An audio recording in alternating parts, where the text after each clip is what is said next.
బకాయిలు పెడితే అందులో ఒక 1100 కోట్లు 1200 కోట్లు తీర్చినాం. కాబట్టి కేంద్రం నుంచి కూడా ఇవ్వాలి. కేంద్ర ప్రభుత్వం కూడా డబ్బులు ఇవ్వట్లే. కేంద్ర ప్రభుత్వం కూడా ఈ పథకానికి సహాయం చేయాల.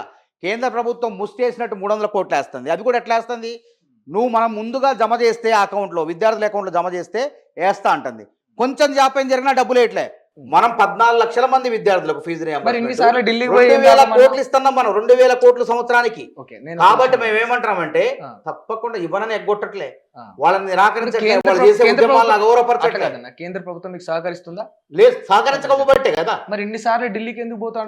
ఢిల్లీ మన తీసుకో, ఇప్పుడు ఢిల్లీ పోబట్టే కదా ఇలా మెట్రో నుంచి వాళ్ళు తప్పుకొని ఎల్లంటే మేము ఎస్బీఐ ద్వారా గ్యారంటీ ఇచ్చి ఏర్పాటు చేస్తున్నారు కదా.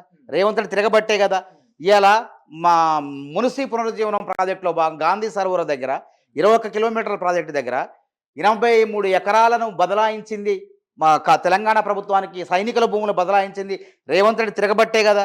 అదేవిధంగా కంటోన్మెంట్ భూములు ఎప్పటి నుంచి అది బీఆర్ఎస్ వల్లగాలే. కానీ రేవంత్ రెడ్డి తిరిగి తిరిగి తిరిగి కేంద్ర మంత్రుల్ని కలిస్తే వాళ్ళు చెలించిపోయి వాళ్ళు కూడా ఇంత ఒక ముఖ్యమంత్రి ఈ విధంగా తిరుగుతుండా అని చెప్పి మరి కంటోన్మెంట్ భూములు బదలాయించారా లేదా? రేవంత్ రెడ్డి ఏం చేయలేదు చెప్పండి. ఇవాళ మూసి పునరుజ్జీవనం అంటాడు, మెట్రో విస్తరణ తీసుకొస్తాడు, ఇన్ని రకాలు చేస్తాడు. అయితే దాని మీదనే ఇప్పుడు మీరు ఏదైతే మూసి పునరుజ్జీవం అంటారో దాని గురించి ఇప్పుడే ఒక బ్రేకింగ్ న్యూస్ ఏమొచ్చింది. అడ్డగోలుగా ఇష్టానుసారంగా హైడ్రా పేరుతోటి రంగనాథ్ పేదల్లీలను మాత్రమే కూలుస్తుందని చెప్పి హైడ్రా రంగనాథ్ ను పదవి నుంచి తొలగించమని హైకోర్టు ఇప్పుడే ఆదేశాలు జారీ చేసింది. హైకోర్టు తొలగించమంటే అది ఎందుకు తొలగించమందో ఏందో హైకోర్టు ప్రభుత్వానికి ఉంటది. ఒక మాట్లాడతా, హైకోర్టు ఊరికే అంటే సుప్రీంకోర్టుకు పోతాం, సుప్రీంకోర్టుకు పోద్ది ప్రభుత్వం.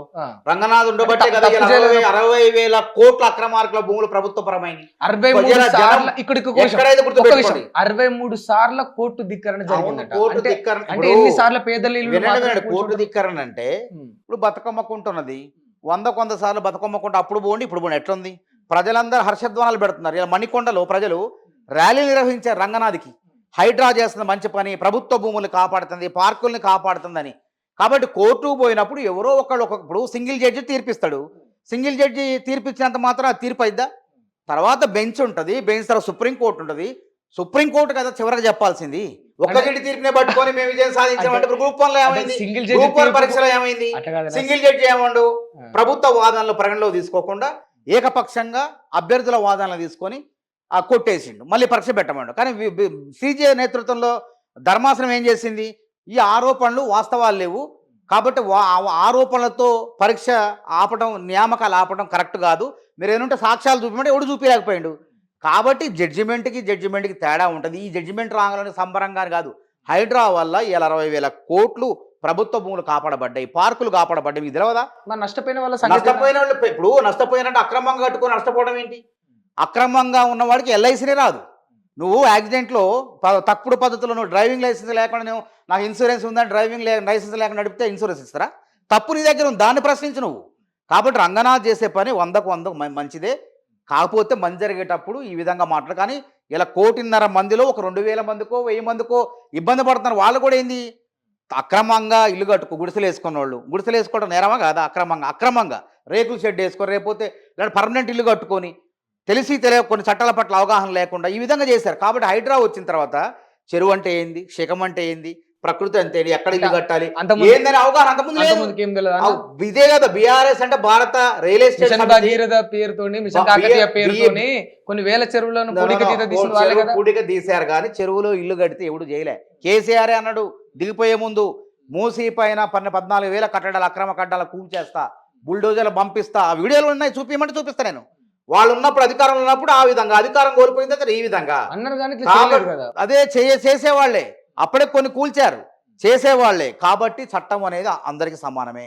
ప్రకృతిని కాపాడితే అది మన కాపాడితే, ప్రకృతికి విరుద్ధంగా పనిచేస్తే ఏమవుతుంది?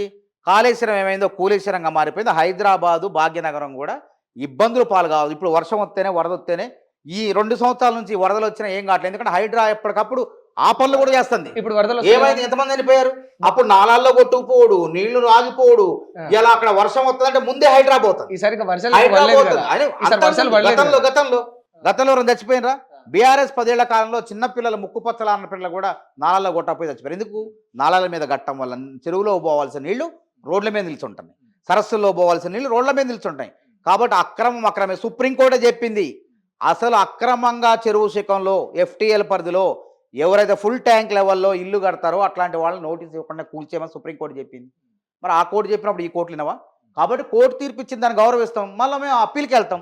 తప్పేముంది? అంటే ఇప్పుడు రంగనాథ్ ఎలాంటి తప్పు లేదు, తప్పేం లేదు. రంగనాథి పక్కా ఈ మాట. చక్కగా ప్రకృతిని పరిరక్షిస్తాడు, రంగనాథ్ పార్కుల్ని కాపాడుతాడు, ఆ. చెరువుల్ని కాపాడుతాడు. పేదల ఇల్లులే టార్గెట్, పేదలైనా ధనవంతుడైనా అందరూ సమానమే. అందరూ సమానమే. ఎఫ్టీఎల్ పరిధి నిర్ణయించిన తర్వాత వినండి, మీరు సల్కం చెరువు దగ్గర పోతారు నాకు తెలుసు. ఇప్పుడు ఓవైసీ ఏంది, ఎఫ్టీఎల్ పరిధి నిర్వహించలే. పోవాలో ఎఫ్టీఎల్ పరిధి నిర్వచించండి. ఎఫ్టీఎల్ పరిధి ఎక్కడో ముందే చట్ట ప్రకారం చేస్తే తప్పకుండా పోద్ది హైడ్రా. అది ఇంతవరకు చేయలేదు, గత ప్రభుత్వం చేయలేదు, ఈ ప్రభుత్వం చేస్తుంది. చేసిన తర్వాత బరాబర్ వస్తే కూల్చేస్తారు. ఇప్పుడు ఉదాహరణ అక్కినేని నాగార్జున అయినా అల్లు అర్జున్ అయినా కాంగ్రెస్ ప్రభుత్వంలో ఒకటే. అక్కినేని నాగార్జున చేసినావా? అక్కినేని నాగార్జున కన్నా గొప్పనా? అదేవిధంగా అదే BRS MIM MLC farm house కూల్చినం. కాంగ్రెస్ మహానాయకుడు మాజీ కేంద్ర మంత్రి పల్లం రాజు ఇల్లు కూల్చినం. అదేవిధంగా ఒక్క పార్టీ కాదు, వైఎస్ఆర్సీపీ, బీజేపీ, బీఆర్ఎస్, ఎవడైతే కాంగ్రెస్ కూడా ఉన్నా కానీ కూల్చేసినాం. కాబట్టి తిరుపతి రెడ్డి ఇల్లే వివాదంలో, తిరుపతి రెడ్డి వాళ్ళందరూ ఆయన ఒక్కడే కాదు కదా, తిరుపతి రెడ్డి అదే కదా హైకోర్టు ఇచ్చింది. ఇప్పుడు కోర్టుకు ఉన్నటువంటి చట్టంలో ఉన్న లొసుగులు ఆధారేసుకుని అక్కడ వాళ్ళంతా కూడా పోయారు. అయినా అది బఫర్ జోన్ లో ఉంది, ఎఫ్టీఎల్ లో లేదు. ఎఫ్టీఎల్ లో ఉంటే కోర్టు కాదు, ఎవరు చెప్పినా ఎందుకంటే సుప్రీంకోర్టు ఉత్తర్వులు ఉన్నాయి. బఫర్ జోన్ అయితే దూరంగా ఉంటది. ఎఫ్టీఎల్ అంటే చెరువు శిఖంలో కడితే అది ప్రమాదం. బఫర్ జోన్ లో కట్టం కూడా నేరమే. కాకపోతే కాస్త ఉపశమనం ఉంటది. కోర్టు తీర్పిచ్చింది, వాళ్ళ జోలికి వెళ్ళొద్దు, మా తర్వాత వచ్చే ఉత్తర్వుల వరకు ఆగమంటే ఆగారు. నిజంగానే మళ్ళీ కోర్టు జోక్యం చేసుకుంటే బరాబర్ ఎవరిదైనా సరే చట్టం ముందు అల్లు అర్జున్ అయినా అక్కినేని నాగార్జున అయినా అందరు సమానమే. ఆ రోజు కేసులో సంధ్యా థియేటర్ జరిగి అందరు ఓవైసీ సమానమే. ఆల్రెడీ దాని మీద ఎఫ్టీఎల్ పరిధి నిర్ధారణ జరిగితే తప్పకుండా దొరుకుతుంది ఏదైనా. బీఆర్ఎస్ పార్టీ ఆ రోజు అక్కినేని నాగార్జున దగ్గరికి వాళ్ళ ఆ ఎన్నిక కన్వెన్షన్ దగ్గరకు బుల్డోజర్లు పోయి వెనక్కి తిరిగి వచ్చినాయి. వాళ్ళు లొంగిపోయారు. కానీ రేవంత్ రెడ్డి లొంగలే. నాగార్జున అయినా సామాన్యుడైనా, అల్లు అర్జున్ అయినా, అక్కినేని అయినా ఎవడైనా ఒకటే. కాబట్టి ఆడ ఎఫ్టీఎల్ పరిధి నిర్ధారించలేదు. నిర్ధారణ జరుగుంటే తప్పకుండా రంగనాథ్ బుల్డోజర్లు, హైడ్రా బుల్డోజర్లు అక్కడ పోయేది. జరుగుతుంది ప్రభుత్వం, ఒక రోజులో కాదు కదా. 2.5 ఏళ్ళు అవుతుంది. 2.5 ఏళ్ళు అంటే నీకు వెంటనే జరిగేది కాదు.